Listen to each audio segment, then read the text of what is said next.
the week my brother reached out about challenges with the family home. My mother set the table with the good china she had cherished for over a decade. She handled each plate with the gentle care of someone creating a special moment, arranging them as if to invite warmth and connection into our gathering. Ethan took his familiar place at the head of the table, the spot that had always symbolized his role in our family's story. I sat near the window, where a soft winter draft slipped through, carrying memories of childhood holidays filled with both laughter and quiet struggles. For 11 years, my name had been part of the story of that house in ways most of the family never fully understood. It was a connection built on love, support, and the quiet strength I had offered without keeping score. No one at that table yet realized that this Christmas would become a turning point, not through conflict or demands, but through honest conversations, heartfelt understanding, and the gentle power of setting healthier boundaries rooted in deep love. It would teach us all that true family strength comes from mutual support, growth, and the courage to let each person stand on their own while still holding space for one another. Welcome back to Heartwarming Tales. I'm Sophia, 34 years old, and over the years, I built Haven Care Home Health from a single client and an old reliable sedan into a company known for compassionate, reliable care. This is the story of a Christmas that transformed our family, reminding us of the beauty in vulnerability, forgiveness, empathy, and the quiet miracles that happen when we choose love over old patterns. If you've ever been the steady, reliable one in your family, the person who shows up time and again without fanfare, this tale is written with you in mind. Drop a comment saying I've been there if this resonates, and subscribe for more uplifting stories of healing, hope, and heartwarming family journeys. I left Columbus early that Sunday before Christmas, the highway unfolding like a familiar ribbon under the soft gray Ohio sky. Snow dusted the fields, turning the world into a peaceful painting.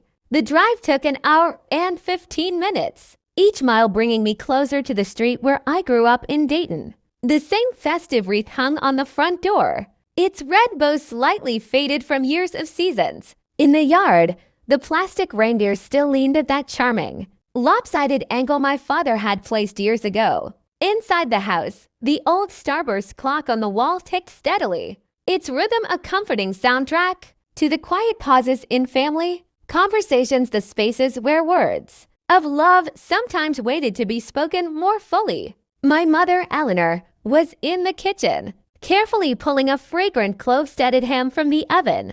The rich aroma of honey glaze, warm spices, and roasted goodness filled the air, instantly transporting me back to childhood. Christmases when the house felt full of possibility. "Sophia, my dear," she called out warmly, not turning around right away but with a smile in her voice. "Would you set the table with the good china? It's waiting in the hutch, just like always." I opened the old wooden hutch, its doors creaking softly like an old friend. There they were, the elegant cream plates with their delicate gold rims, catching the afternoon light streaming through the windows. I remembered the day I had helped purchase them years earlier.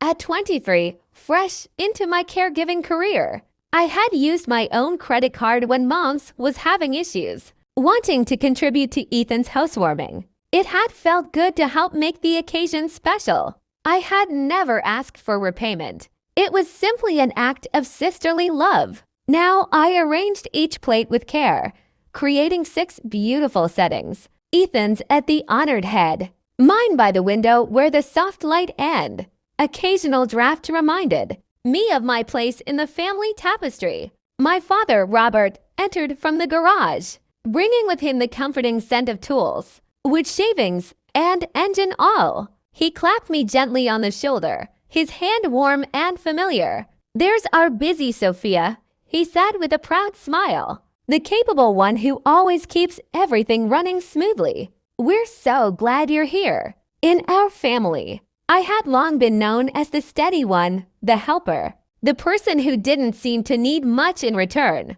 I had contributed more than anyone fully realized quiet, financial and emotional support that had helped hold things together over the years. This Christmas, with new chapters unfolding in my life, I sensed we were all on the verge of deeper understanding and closer bonds. Families develop their own gentle rhythms and unspoken roles. In ours, Ethan, my younger brother, had received extra encouragement through his schooling, help during challenging times with rent or unexpected expenses, and the kind of parental focus that comes when a child faces hurdles. I learned it early on to carve my own path with determination. At 18, when I needed a small cosign for my first apartment deposit, Mom had looked at me with loving eyes over her morning coffee and said, "Honey, we can only stretch our support so far, but we have complete faith in you to build your future." I worked evening shifts, saved from tips, and proudly paid my own way. That independence became the foundation for everything that followed. Leaving home at 18 with 2 duffel bags and my freshly earned certified nursing assistant certificate was both scary and exhilarating. I had paid for the training myself through hard work and late-night studying. My first client was Patricia Vance, a remarkable 91-year-old woman whose wisdom would shape my life. Patricia had buried her husband and outlived 2 children. Yet she faced each day with remarkable grace, humor, and a no-nonsense warmth. In my early days, I apologized constantly for minor delays, for the weather, for simply being present. One afternoon, she set down her teacup with a gentle clink and looked me straight in the eyes. "Stop that now, dear. People will treat you according to the value you place on yourself. You are worthy of respect and fair compensation. Don't give yourself away for free." Those words lit a quiet fire in me. I began charging what my time and care were worth. I learned to say no when boundaries were needed. Patricia became more than a client. She was a mentor, a surrogate grandmother figure who showed me that being needed is wonderful, but being valued and respected is essential. Over the next 8 years, Care Home Health grew organically. It started with covering shifts for Patricia when other aides couldn't provide the consistent, personalized care she deserved. Word spread through her building and beyond. Families wanted caregivers who showed up reliably, who listened, who treated their loved ones with dignity and genuine compassion, rather than as tasks on a checklist. I hired my first aide, then 3 more.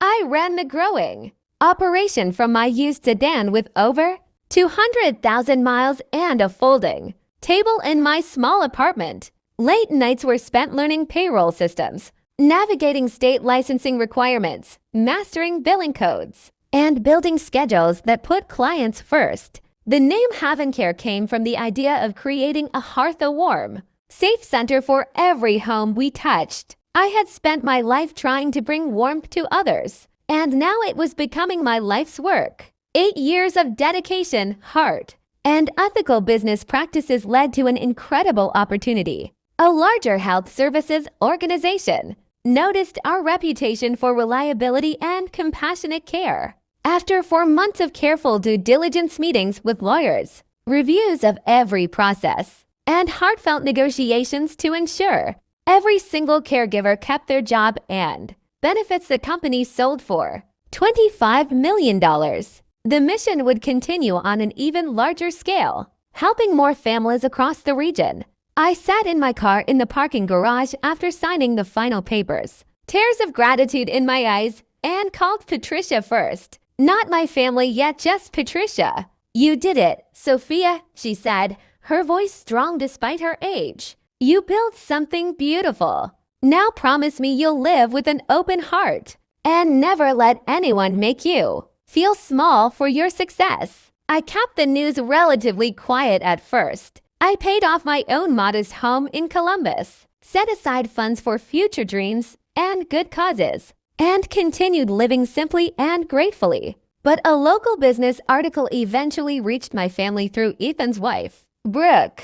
The calls and messages began warm at first, filled with pride and curiosity, then gradually hinting at family needs and challenges with the house Ethan had purchased years earlier. I had co-signed the mortgage at 23, eager to support my brother's new beginning. When his credit and situation made it difficult alone. Over the 11 years since, I had quietly contributed to shortfalls when needed small payments to prevent worrying and keep stability. For the family, it totaled around $71,000 given from love without expectation. My name had remained on the loan because refinancing solely in Ethan's name had proven challenging.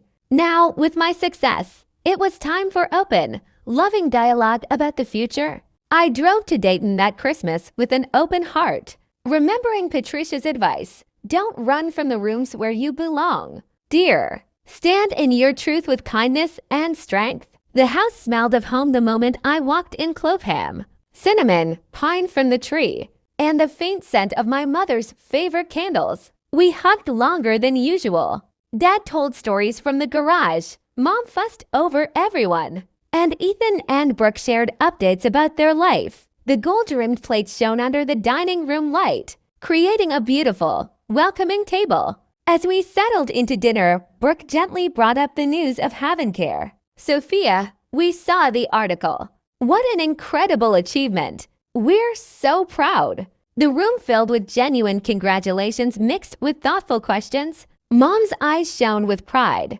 You've worked so hard, sweetheart. All those years of dedication. Ethan has faced some real challenges keeping the house stable lately. We've all been navigating different seasons. Ethan looked across the table with vulnerability I rarely saw.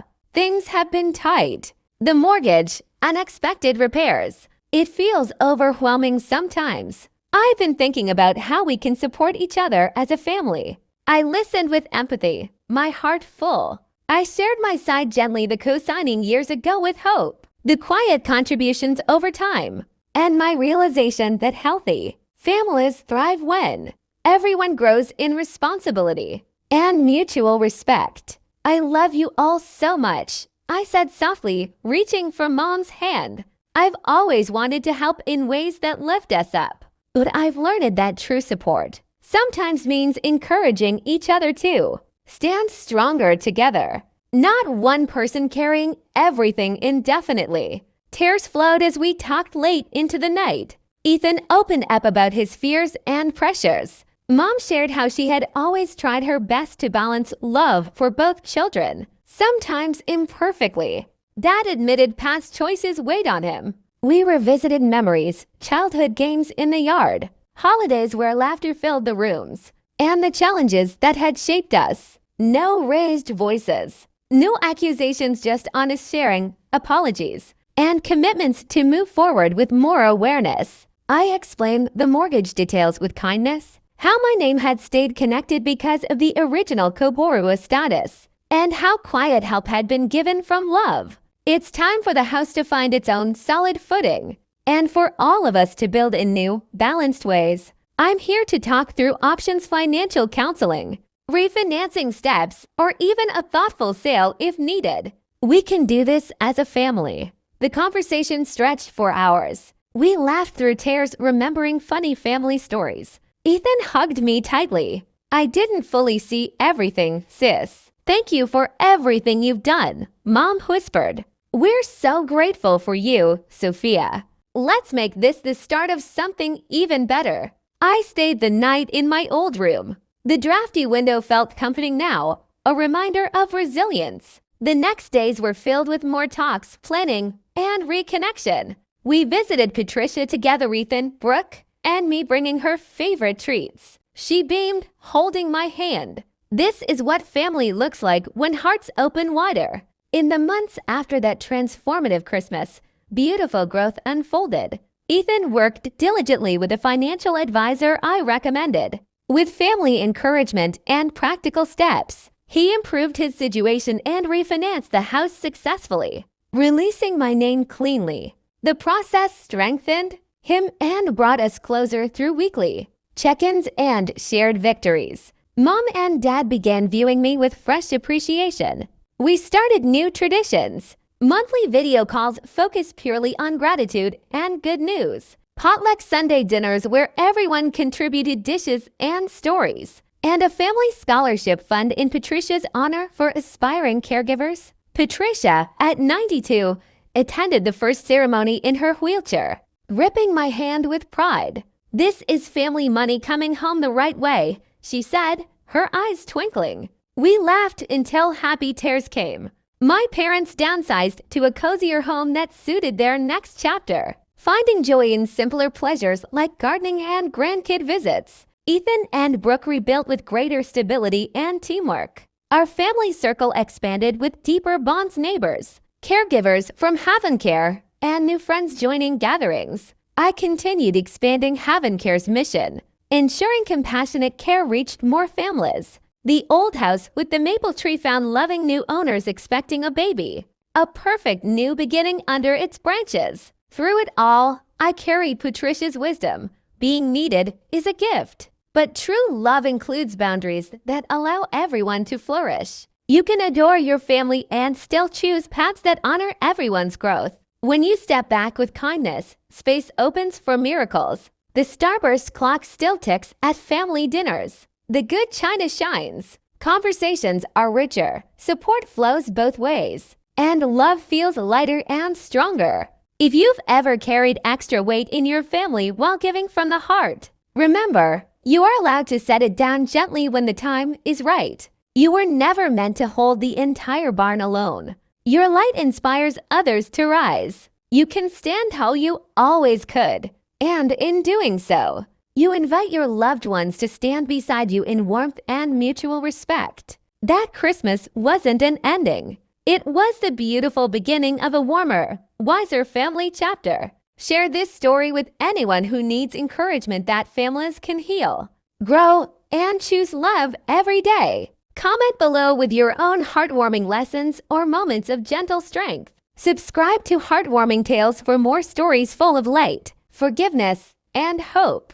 Thank you for being part of this journey. Until next time, keep choosing kindness for yourself and those you cherish.